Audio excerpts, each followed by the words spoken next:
नमस्कार, आप देख रहे हैं एवन टीवी उत्तराखंड। आपके साथ हूं मैं सदफ फातिमा और खबरों की शुरुआत करने से पहले नजर इस वक्त की हेडलाइंस पर। लोकसभा चुनाव को लेकर भाजपा की कवायद शुरू। 5 सीटों पर की नियुक्ति, प्रभारी, सह प्रभारी और संयोजक किए नियुक्त।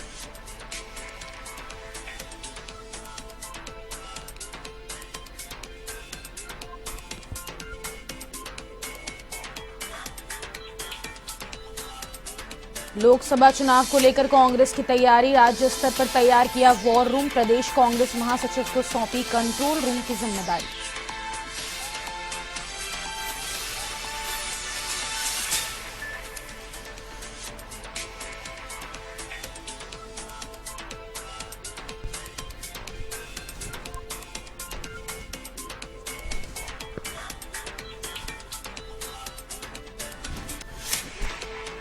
श्री राम मंदिर प्राण प्रतिष्ठा को लेकर भाजपा और कांग्रेस की तैयारी। भाजपा का मंदिर सफाई अभियान जारी। महिला कांग्रेस करेगी सुंदर कांड का आयोजन।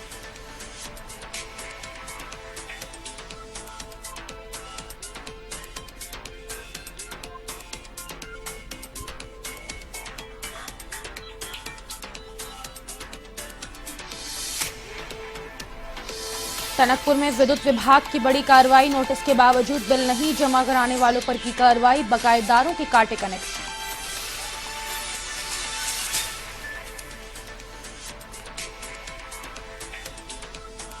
जन्म मृत्यु प्रमाण पत्र विभाग में अब लंच टाइम में भी होगा काम। कर्मचारी 2 शिफ्ट में करेंगे भोजन। स्वास्थ्य विभाग ने व्यवस्था को लागू करने के दिए निर्देश।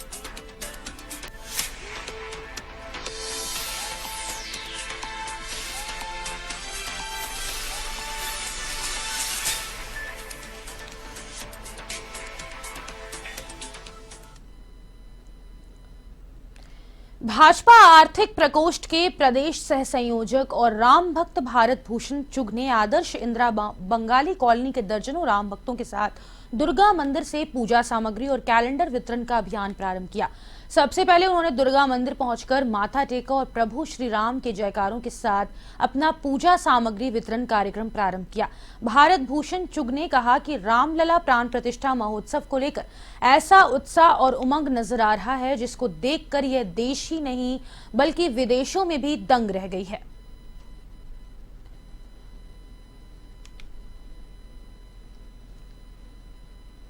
आज प्रभु श्री राम महलों में विराजमान होने जा रहे हैं। उनके साथ सीता माता, भाई लक्ष्मण, पवन पुत्र हनुमान, बालाजी महाराज जो हर जगह विराजमान है। आज भी कहते हैं कि जहाँ श्री राम का गुणगान हो वहाँ हनुमान जी, बालाजी महाराज अपने आप होते हैं। तो मुझे लगता है इस ध्वज के साथ साथ वो भी विराजमान है हमारे साथ साथ और उनका भी आशीर्वाद हम लोगों को मिल रहा है। तो हम लोग यही प्रण लेकर प्रभु श्री राम के आशीर्वाद से आगे बढ़ रहे हैं। भाजपा ने परेड ग्राउंड से श्री राम मंदिर की प्राण प्रतिष्ठा के अवसर पर निकाले जाने वाली शोभा यात्रा की तैयारियां तेज कर दी है। बीजेपी का कहना है कि इस भव्य यात्रा को परेड ग्राउंड से होते हुए लैंसडाउन चौक, दर्शन लाल चौक, एशले हॉल, तिब्बती मार्केट से निकलकर वापस रेंजर्स ग्राउंड पर संपन्न होगी।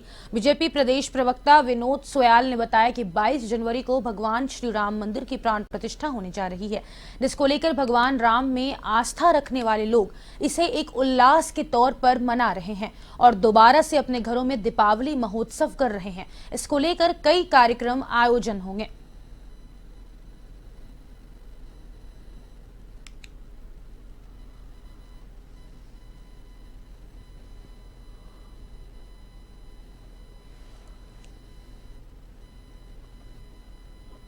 निश्चित रूप से पूरे उत्तराखंड देवभूमि ही नहीं, पूरे देश के अंदर और जितने भी सनातन धर्मावलंबी हैं जिनकी भगवान राम के प्रति गहरी आस्था है, ऐसी शुभ घड़ी का सब लोग भक्तिमय वातावरण में इस कार्यक्रम में को करने जा रहे हैं। और आने वाला जो दिन है, जो राम जी की प्राण प्रतिष्ठा का दिन है, उससे पहले पूरे घरों में साज सज्जा, दीपावली जैसा वातावरण है।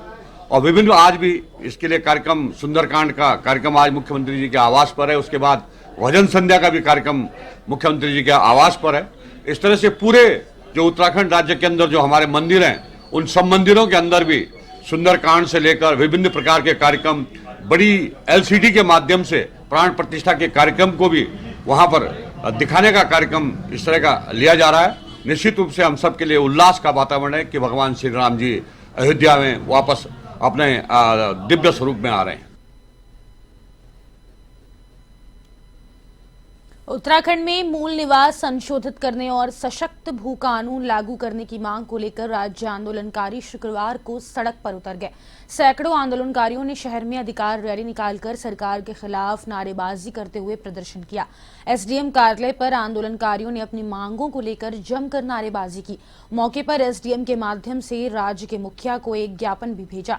आंदोलनकारियों ने ज्ञापन में जल्द से जल्द राज्य में सशक्त भू कानून लागू करने के साथ मूल निवास वर्ष 1950 से लागू करने की मांग की है। मांग पूरी नहीं होने पर आंदोलनकारियों ने उग्र आंदोलन करने की चेतावनी राज्य सरकार को दी है।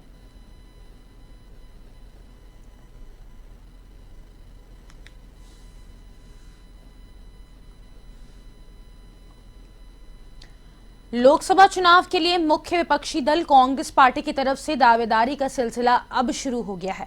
आपको बता दें कि कांग्रेस पार्टी में पूर्व कैबिनेट मंत्री और 2 बार टिहरी लोकसभा प्रत्याशी रह चुके हीरा सिंह बिष्ट दोबारा टिहरी लोकसभा से चुनाव लड़ने के लिए मन बना चुके हैं। वहीं दूसरी तरफ भाजपा से घर वापसी कर चुके पूर्व कैबिनेट मंत्री डॉक्टर हरक सिंह रावत ने हरिद्वार लोकसभा से दावेदारी जताई है। हीरा सिंह बिष्ट का कहना है कि जिस वक्त उन्हें टिहरी लोकसभा के लिए टिकट मिला तब पार्टी में बगावत होने के कारण चुनाव में शिकस्त झेलनी पड़ी। वहीं दूसरी तरफ हरक सिंह रावत का कहना है कि पार्टी ने अगर मौका दिया तो वे हरिद्वार लोकसभा सीट से चुनावी मैदान में उतरना चाहेंगे।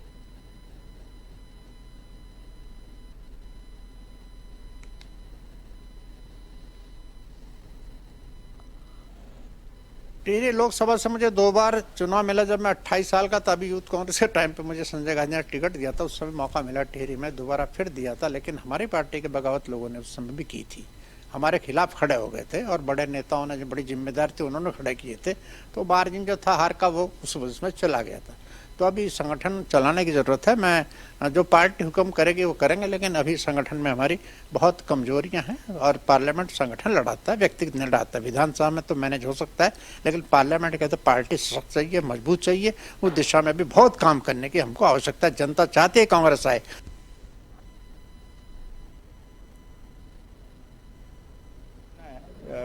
कि कौन चुनाव लड़ेगा ये कोई व्यक्तिगत हरक सिंह रावत तय करेगा या कोई दूसरा व्यक्ति तय करेगा, ये निश्चित नहीं है, ये पार्टी को तय करना है। लेकिन मैंने पार्टी से ये जरूर कहा है कि अगर आप मुझे चुनाव लड़ाते हैं और पार्लियामेंट का, तो मैं हरिद्वार से, मैंने कहा है कि मैं हरिद्वार, अगर आप पार्लियामेंट चुनाव लड़ाते हैं तो हरिद्वार से विचार कर लीजिएगा। अब वो पार्टी तय करेगी कि लड़ाना ही नहीं लड़ाना।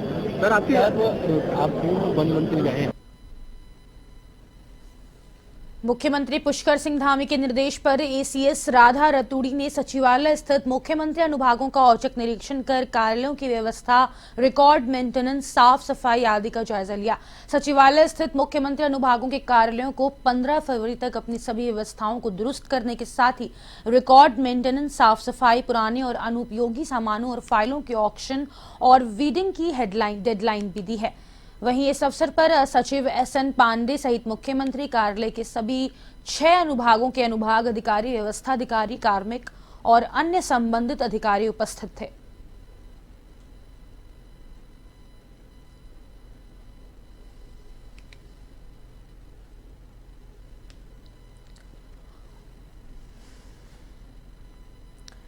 चलिए मौसम की बात करेंगे। राजधानी देहरादून के साथ पूरे प्रदेश में कड़ाके की ठंड पड़ रही है। शुक्रवार को सुबह से ही देहरादून और प्रदेश के मैदानी इलाकों में घना कोहरा छाया रहा। वहीं पश्चिमी हवाओं के चलने से कोहरा देहरादून, पौड़ी और नैनीताल जैसी पहाड़ी इलाकों को भी अपनी चपेट में ले रहा है। उत्तराखंड मौसम विभाग के निदेशक विक्रम सिंह ने बताया कि अगले 8 और 9 दिन तक अभी वर्षा की कोई संभावना नहीं है और मैदानी इलाकों में इसी तरह से कोहरा रहने की संभावना है।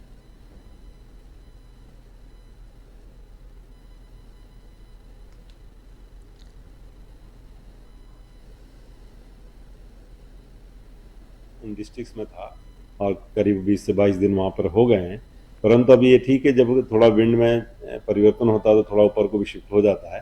तो आज और कल ऐसा लग रहा है कि जो हरिद्वार और उधम सिंह नगर से लगे जो प्लेन्स के एरिया और डिस्ट्रिक्ट के भी चाहे वो नैनीताल है, इधर देहरादून है या पौड़ी है, तो उनमें भी थोड़ी बहुत जो फॉग जो आज और कल जो है उसके रहने की संभावना है।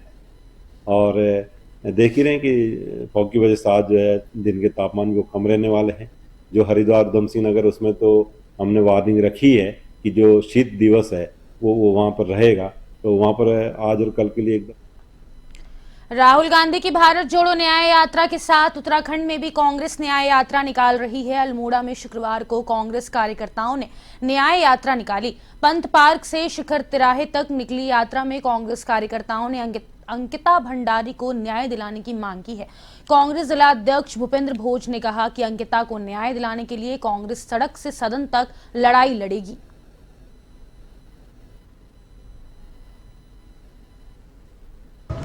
देश में राहुल गांधी जी के नेतृत्व में भारत जोड़ो न्याय यात्रा चल रही है। उसी क्रम में जो है उत्तराखंड में भी न्याय यात्रा चल रही है, भारत जोड़ो न्याय यात्रा चल रही है। तो सबसे बड़ा जो उत्तराखंड में अंकिता भंडारी हत्याकांड हुआ था, उसमें उस जो छात्रा थी उसको जो है अभी तक न्याय नहीं मिल पाया। उसी को लेकर जो है उत्तराखंड कांग्रेस के आह्वान पर जो है पूरे उत्तराखंड राज्य में जो है अंकिता भंडारी को न्याय दो यात्रा चल रही है। आगामी लोकसभा चुनाव के लिए कांग्रेस ने राज्य स्तर पर वॉर रूम तैयार कर लिया है, जहां पर पार्टी के चुनावी कार्यक्रमों को लेकर बूथ स्तर पर दिशा निर्देश, सूचनाएं देने के साथ ही निगरानी और फीडबैक भी लिया जाएगा। प्रत्येक जिला, ब्लॉक, मंडल और बूथ स्तर पर एक सप्ताह के भीतर वॉर रूम स्थापित किए जाएंगे। मथुरा दत्त जोशी ने बताया कि प्रदेश कांग्रेस कार्यालय में लोकसभा चुनाव को लेकर एक वॉर रूम बनाया गया है। कांग्रेस प्रदेश अध्यक्ष करण महरा ने प्रदेश कांग्रेस महासचिव नवीन जोशी को कंट्रोल रूम प्रभारी की जिम्मेदारियां सौंपी है। हम कहीं पर भी कोर्ट को प्रभावित करने का काम नहीं कर रहे। हम न्याय यात्राएं तो निकाल रहे हैं, हम न्याय मांग रहे हैं। अदालत अपना काम करेगी, जनता जनार्दन अपना काम करेगी, लेकिन भाजपा को ये स्पष्ट करना चाहिए कि जिस तरीके से अंकिता भंडारी के माँ बाप ने भारतीय जनता पार्टी के महामंत्री संगठन का नाम लिया है कि उनकी संलिप्तता है, उसका जवाब देना चाहिए भाजपा के लोगों को। हम उन्हीं बातों को लेकर न्याय यात्रा निकाल रहे हैं। 22 जनवरी को महिला कांग्रेस सुंदरकांड पाठ करेगी। आपको बता दें कि 22 जनवरी को भगवान श्री राम मंदिर की प्राण प्रतिष्ठा होने जा रही है। वहीं ऐसे में देश भर में तमाम तैयारियां चल रही है। एक ओर जहां भाजपा 22 जनवरी को भगवान श्री राम मंदिर में होने वाली प्राण प्रतिष्ठा से पहले कई कार्यक्रम आयोजित कर रही है, तो वहीं उत्तराखंड महिला कांग्रेस 22 जनवरी को सुंदरकांड का पाठ करेगी। उत्तराखंड महिला कांग्रेस की प्रदेश अध्यक्ष ज्योति रौतेला ने बताया कि 22 जनवरी को भगवान श्री राम मंदिर में प्राण प्रतिष्ठा होगी। यह काफी खुशी का माहौल है और इसमें कांग्रेस भी शामिल होना चाहती है।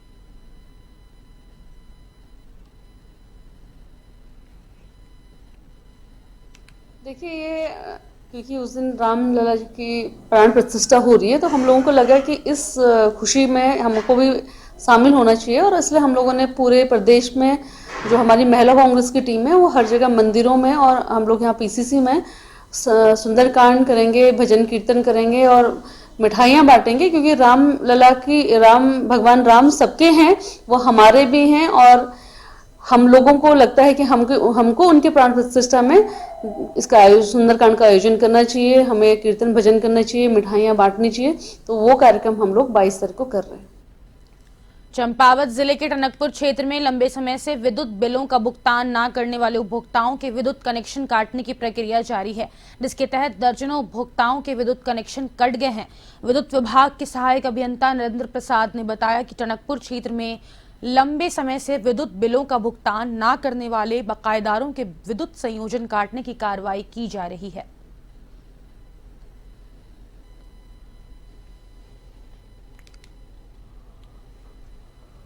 जितने भी विद्युत के उपभोक्ता हैं जिन्होंने अपने बिल लंबे समय से जमा नहीं किए हैं, उनके कनेक्शन काटने की कार्रवाई इस समय अमल में लाई जा रही है।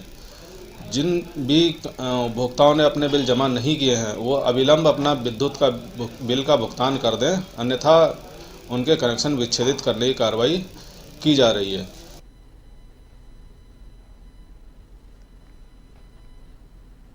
कुलपति जी का पुतला फूका गया है, जिसके संज्ञान में छात्र छात्राओं ने काफ़ी बार क्या कहते हैं ज्ञापन के माध्यम से कुलपति जी को ज्ञापन भेजा गया है। और काफ़ी बार हम भी यहाँ से अल्मोड़ा गए थे और वहाँ भी उन्होंने हमारी कोई बात मांगों का वो नहीं करा। जैसे कि हमारी समस्या एग्ज़ाम फॉर्म भरने में आ रही है और रिज़ल्ट काफ़ी बच्चों का रिज़ल्ट ख़राब होने के कारण अभी तक सही नहीं हुआ है और एग्ज़ाम आने वाले हैं करीबी और क्या कहते हैं एग्ज़ाम फॉर्म भरने में भी बहुत सी दिक्कतें आ रही हैं। जैसे कि उसमें क्या कहते हैं एग्ज़ाम फॉर्म लास्ट जो पहले का सेमेस्टर के रिज़ल्ट नहीं आए हैं जिसके कारण एग्ज़ाम फॉर्म नहीं भरे जा रहे हैं। काफ़ी बार हमने क्या कहते कुलपति जी को ज्ञापन के माध्यम से और वहाँ अल्मोड़ा जाके भी हमने ज्ञापन दिया है। अभी कुछ समय पहले हमारे पास महाविद्यालय में भी कुलपति जी आए। मंगलौर लिब्बड़हेड़ी सहकारी गन्ना विकास समिति में भाजपा प्रदेश गन्ना विकास सलाहकार समिति के उपाध्यक्ष श्यामवीर सैनी का अभिनंदन समारोह आयोजित किया गया। राज्य मंत्री श्यामवीर सैनी ने कहा कि राज्य सरकार किसानों की समस्याओं को लेकर गंभीर है, जिसके चलते समितियों को कैसे आत्मनिर्भर बनाया जाए और उनकी आय बढ़ाई जा सके उस पर कार्य किया जा रहा है। वहीं समिति के चेयरमैन प्रतिनिधि सुशील राठी ने कहा कि यह समिति राज्य की ऐसी पहली समिति बन चुकी है।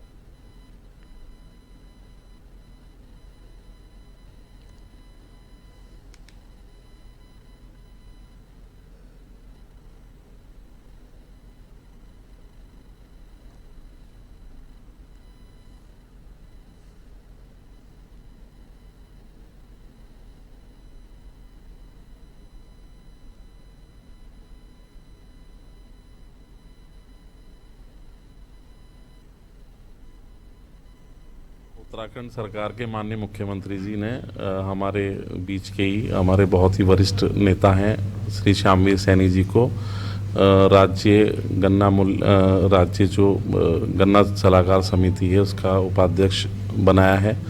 तो उसी के निमित्त आज यहाँ पर हमारे किसान भाइयों ने, हमारे कर्मचारियों ने, हमारे अधिकारियों ने यहाँ गन्ना समिति लिब्बड़हेड़ी में आज इनका स्वागत किया है और स्वागत के लिए आए हैं। और मंत्री जी स्वागत से ज़्यादा पसंद करते हैं कि लोगों से संवाद करूं, लोग चीज़ों को मैं जानूं कि क्या कमियां हैं, क्या समस्याएं हैं, उसी के लिए आज ये यहाँ पर पधारे हैं। हम उनका स्वागत यहाँ पर कर रहे हैं। बहुत हमारे सभी डायरेक्टर, हमारे गन्ना परिषद के चेयर जी आए हैं, उनका यहाँ स्वागत किया गया है गन्ना समिति द्वारा और क्षेत्र के लोग काफ़ी आए हुए हैं। गन्ने की जो समस्याएं हैं हम इनके सामने रखेंगे और उनका समाधान मंत्री जी करवाएंगे। यूपी में आज गन्ने का मूल्य तय हुआ है तो यहाँ भी 1-2 दिन में, क्योंकि माननीय मंत्री जी पूरे प्रयास में लगे हुए हैं। रोज मुख्यमंत्री साहब गन्ना मंत्री साहब विचार विमर्श करते हैं, जाते हैं वहाँ, तो 1-2 दिन में गन्ना मूल्य भी घोषित होगा। आगामी लोकसभा चुनाव की तैयारियों के लिए भाजपा ने प्रदेश की 5 लोकसभा सीटों पर प्रभारी, सह प्रभारी और संयोजक नियुक्त कर दिए हैं। टिहरी लोकसभा क्षेत्र में विनय रोहिला को प्रभारी, शैलेंद्र सिंह बिष्ट को सह प्रभारी और रमेश चौहान को संयोजक बनाया गया। पौड़ी से पुष्कर सिंह काला को प्रभारी, हेमंत द्विवेदी को सह प्रभारी, विजय कपरवान को संयोजक, अल्मोड़ा संसदीय क्षेत्र में सुरेश भट्ट को प्रभारी, दीपक मेहरा को सह प्रभारी, शिव सिंह बिष्ट को संयोजक बनाया गया। वहीं नैनीताल की बात करें तो वहां बलवंत सिंह भौर्याल को प्रभारी, राकेश नैनवाल को सह प्रभारी, विवेक सक्सेना को संयोजक, हरिद्वार संसदीय क्षेत्र में कुलदीप कुमार को प्रभारी, आदित्य चौहान को सह प्रभारी, डॉक्टर जयपाल सिंह चौहान को संयोजक नियुक्त किया गया।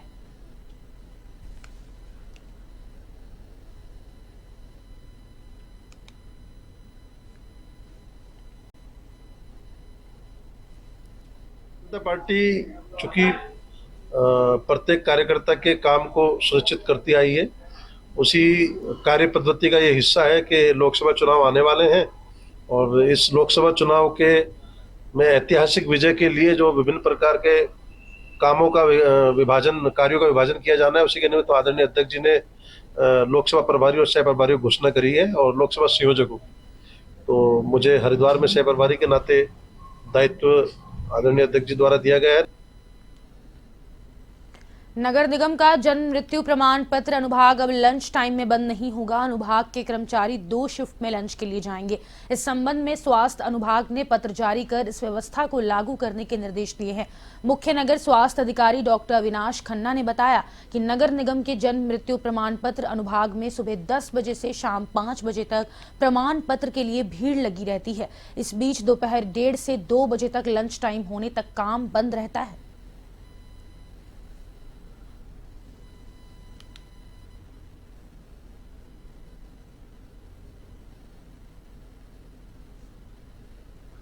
खबर उत्तराखंड के रुद्रपुर से है। यहां हत्या के 11 साल पुराने मामले में जिला जज सत्य प्रकाश त्रिपाठी ने उत्तराखंड के भाजपा नेता को दोषी मानते हुए आजीवन कारावास की सजा सुनाई है। साथ ही 1 लाख रुपए का अर्थदंड भी लगाया है। मामला बिलासपुर कोतवाली क्षेत्र का है। अभियोजन के अनुसार हत्या की घटना बिलासपुर कोतवाली क्षेत्र में 23 मई 2013 की रात को हुई थी, जिसकी प्राथमिकी उत्तराखंड के जिला उधम सिंह नगर के दुर्गा मंदिर गली रुद्रपुर निवासी वीरेंद्र कुमार ने कराई थी। बिलासपुर तहसील उत्तराखंड की सीमा से सटी हुई है। यहां वीरेंद्र कुमार के भतीजे हिमांशु अरोरा अपने भाई मयंक, दोस्त अंकुर कुमार और चाचा संजय अरोरा के साथ घटना की रात अपने पड़ोसी अमित अनेजा की शादी में शामिल होने होटल में आए थे। रात 11 बजे उनका भतीजा हिमांशु अपने दोस्तों के साथ डीजे पर डांस कर रहा था। वहां पहले से रुद्रपुर के मलिक कॉलोनी का उत्पल दीक्षित भी डांस कर रहा था।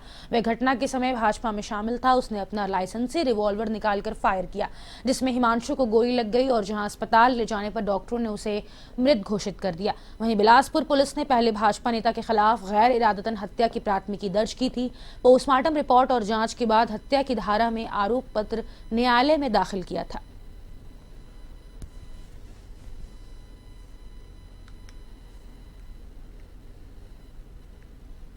मई 2013 आर्क होटल में गोली चली, जिसमें मेरा बेटे, उसमें हम लोगों ने केस किया रामपुर, उत्तर प्रदेश में, बिलासपुर रामपुर, जिसमें मेरा 11 साल ये केस चल रहा था, जिसमें मेरे कई उतार कई चढ़ाव आए, जिसमें आज मेरे को न्यायालय से, जिला न्यायालय से मुझे आज न्याय मिला, जिससे मैं संतुष्ट हूं।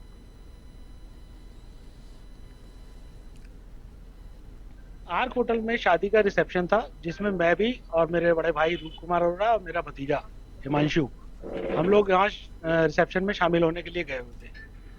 वहां पे डीजे पर पहले से मौजूद उत्पल दीक्षित डांस कर रहा था। पहले उसने हवाई फायर किया और उसके बाद हवाई फायर करते करते वो अपना रिवॉल्वर नीचे ला। जनपद पौड़ी के विकासखंड खिरसू में एक दिव्यांग महिला ने अपने पति पर दहेज की मांग का आरोप लगाया है। महिला ने बताया कि उसका विवाह वर्ष 2008 में पोखरी गांव के एक युवक के साथ हुआ था। युवक वर्तमान में होमगार्ड में सेवारत है। उनके 4 बच्चे हैं। पति के साथ वह गांव से श्रीनगर आई थी, लेकिन अब उसका पति उसे बच्चों सहित वहां छोड़कर कहीं चला गया है।